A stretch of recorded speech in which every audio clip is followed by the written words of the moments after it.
Welcome, my peeps, my peoples. Please like, comment, subscribe, share the video. It'd be greatly appreciated from the bottom of my heart. My peeps, my peoples. Peep Squad is in the building, baby. We're going to the top, to the top. So let's talk about the situation, the continuance with Tamar Braxton. And we have her 911 call. We actually found out what medication allegedly that she may have been on. And it was depression pills too as well, with a bottle of Jack. So let's just listen to the 911 call and you guys tell me what you think about the situation. It's really hurts. It's just sad because this is real. This is her life. This ain't no game. This ain't no joke. This is what she's going through. She's hurt where she threatened to go see her maker twice, and thank God it wasn't her time to go.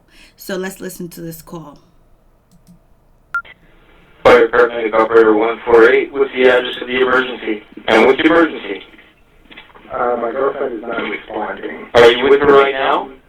Yes. How old is she? She's not awake. Okay, can you wake her up? Can you shake her and yell at her? Try to wake her up. She has a little bit of her eye open. Alright, sir, like I said, we're on the way. I'm going to stay on the line. Okay, she's been drinking. It's like a half of one. She's on medication for depression. I don't know how much. She sent a letter earlier. Anyway, just ask her to hurry. I'm sorry, sir, you said she's on... She's on medication. She's on medication, but she doesn't. I know she's taking her medication away. She was very angry earlier on. She had trouble with her network. She just the company she's working with, and they did something today, and she no way. She did it before. I hope this is not. Okay. Yeah, when they're inside of the same room that you're in, you and I can disconnect. But until then, we have to keep our eye on her breathing, okay?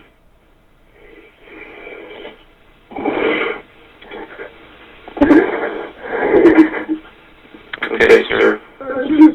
Network.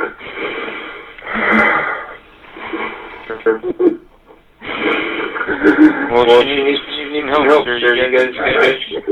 You guys look for some help for her.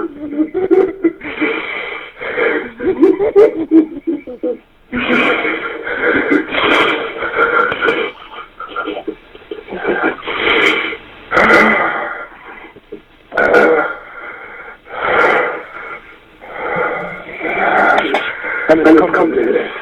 Right. When you get free, at what point are you really free? At what point, like a company, an organization control your How long has she been working for them? Mr. Willer, everything she knows about everything. Now, that's a crazy situation. I feel so bad for Tamar, and I feel bad for David, too, as well, because it seems like, he didn't know really what to do, but he was very calm, and it was seeming like he was just having a conversation with the 911 operator, but it's truly a sad situation where it went this far, and, yes, she needs some help, and Tamar needs some support too as well. Dealing with reality TV, dealing with what people say, what they think about you, what you think is made up, what do you think that they're trying to make you look like. It hurts, especially if it's in a negative light and having people coming after you and basically pointing a finger at you and calling you this and calling you that and really trying to change and turn over a new leaf.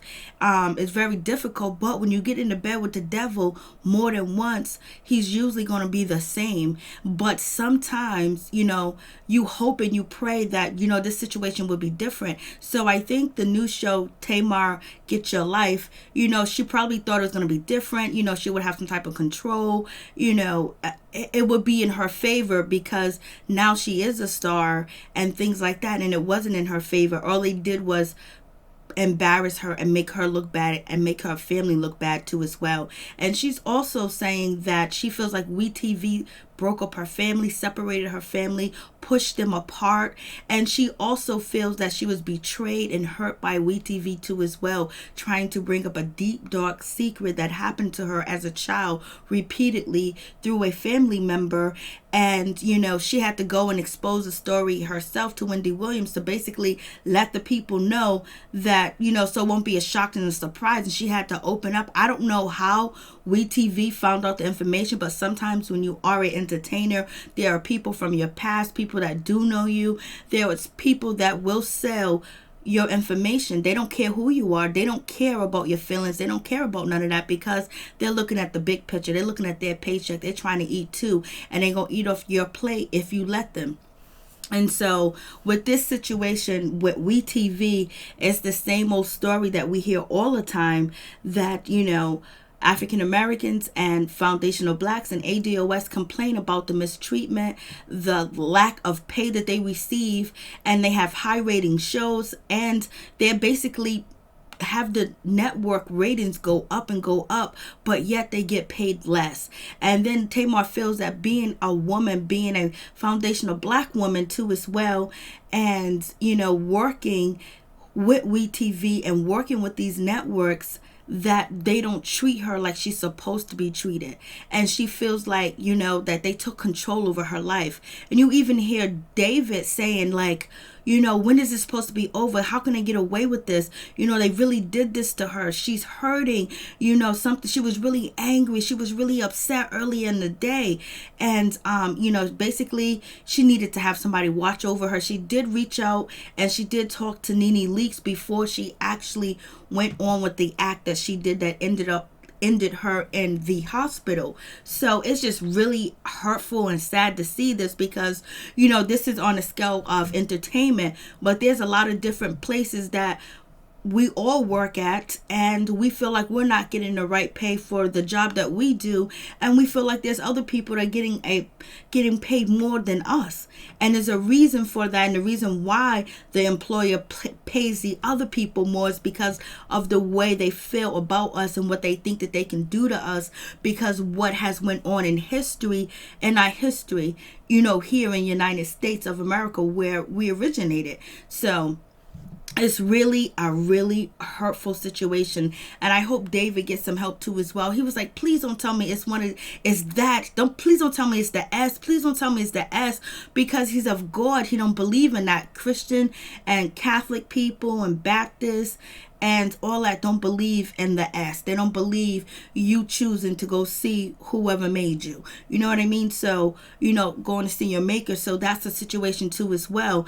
And there's so much information coming out about Tamar that she's not even getting a chance to actually explain her own story and tell it from her point of view. There are just so much information dropping on her situation and her letters to her family, the note that she left, and just everything is just out in the open. And it's like she has no privacy. So where she's at now, she's safe. There's no social media, there's nobody to say anything to her. But it's really going to be difficult for her when she does leave, the safetyness of the facility that she's at, when she has to be enter social media and see social media, and then also see the show too as well. The blogs reached out to Wetv to, find out what they think about the situation, that Tamar actually said that she wanted to, and she was going to commit the acts that she did that ended her being unresponsive. And Wetv said, we're her fans. She's in our prayers and blase and the third. It's like, oh well, it's nothing they can do, because it's legal type of situation too as well. So hopefully some way somehow Tamar can get some support, she can get some help, that she can get attorneys to help her too as well, and basically book gigs that she's proud of. I think she's proud of Brutification, that TV show. I think she's proud of that show, but I think that she feels like she has no freedom, she has no right, she can't say this, she can't say that, she has no control over her life, and she's indebted to people that she shouldn't be indebted to, because she's scrapping pennies with this money that they given her, and she doesn't feel like she's being fairly treated for so many different reasons, for her sex and for her, nationality, being foundational black in ADOS. So it's a situation too as well. And this is going to really impact Tamar's career too as well. I don't know if, other networks would choose to work with Tamar. Will they feel that Tamar's a liability? Will they feel that she's an insurance liability too as well? How is this going to impact her career? Are these people that, at the networks going to have an open arms and understand where she's coming from and what is happening? Are they going to say, well, you know what, we can't work with you, Tamar, because we want it all and you don't want to give it to us all? And it's just really a sad situation, because you see her smile, you see her change, you see, her doing different shows, and you also see Tamar, interviewing people. She's on Instagram and she's seen happy. She's trying to be calm. She's trying to be different. She's trying not to get into altercations, Twitter beef, internet beef, or anything else like that. She's trying to, separate herself from the negativity. But when you come to WeTV, what is WeTV negativity to as well? And maybe this time she thought that she was going to be able to control the fact, and she was going to control herself, and she was going to put it this way, that way, and work it out that way. But it didn't work out that way. It ended like when Braxton Family Values was on air. So, and now she's all alone. She doesn't have her sister's support with her while she was filming that show, while she was doing the show either too as well. So, it's like, and she's also saying that her family has been separated. They have their bond. They're not close. They're not tight because of being on the Braxton Family Values. Secrets was exposed. There was arguing. There was, people being belligerent too as well. So it's like a whole situation where now it seems like she's alone, and she just has David and she has her child. But the hurt and the pain was so much that she felt like her son would be better off without her. But that is the feeling of weakness, the feeling of regret, the feeling of fear, the feeling of being worthless, the feeling of nobody cares, the feeling of being a disappointment that overcomes you, where you don't think clearly and you make rational decisions. And that's what happened. But luckily, Tamar was saved and it wasn't her time yet. So please tell me what you guys think about this situation. I just know I wouldn't want all my medical business out in the streets, for real, for real. Peace and love.